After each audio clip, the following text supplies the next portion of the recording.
ابن عم درع جنب راس مالي خلوا اموال البنوك وصرفتها يا هلا العليا مزبت الدوالي يا مزعلت الرجال ومرضيتها يا مزعلت الرجال ومرضيتها يا سلاطين المجالس يا الزحالي يا منزهة الخصوم وموجعتها يا هل بيوت مثل شم الجبالي ما يعرف الخوف من يجا تحتها يا هل جيش من زوي مثل الهلالي يا هل خيل ما تحول مرشحتها يا هلا العليا مزبت الدوالي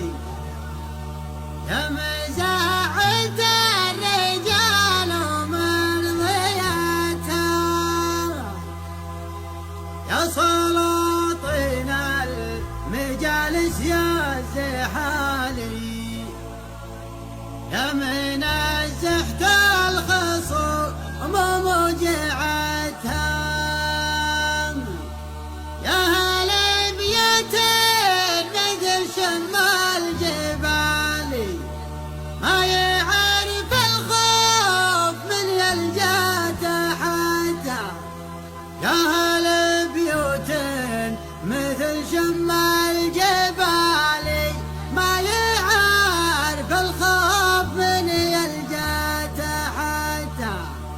ما يعرف الخوف من يلجا تحتها لا تربت العصر نسنس الشمالي والهبوب تسوج صدري نسنستها تنسب غدرتي وفق عقالي والبيوت الشردة كرر منتجتها انقدوني يا مناحل الرجالي كلمات البيوت اللي صفتها كلمات البيوت اللي صفتها ادلي عقد الماسي في رقبة الغزالي فالهنو فاللي تحط في رقبتها في حفل شيخ رقا روس المعالي المعالي نازل في عاليتها بربع بالذراع وبالريالي ما حسب وش نقصها مزايدتها الحموة والشجاعة في النزال كل ابوها كف ابو حمود كسبتها كل ابوها كف ابو حمود كسبتها والكرم طبع لهم من اول وتالي كم سنين كف عباس بصبتها يا سلايل من يفكون التوالي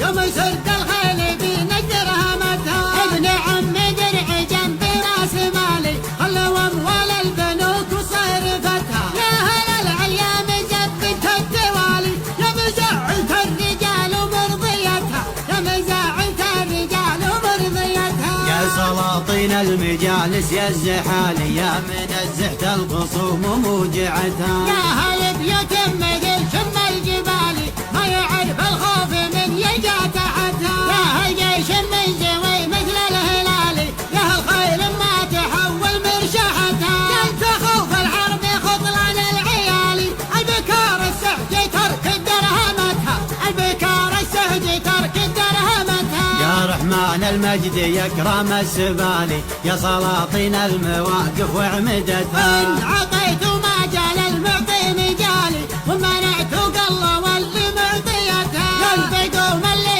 رقيت للعوالي الفعول اللي مواقف حثبتتها القمي كل مصهر بالجزالي ندر موسى النشام شوشتها كن مالك الشعر ندم حالي كن كف ماش كف طاولتها كن كف ماش كف طاولتها قمي كل مصهر بالجزالي ندر نفوس النشام شوشتها كني مالف الشعر ندم حالي كني كف ماشي كف طاولتها كن مالك الشعر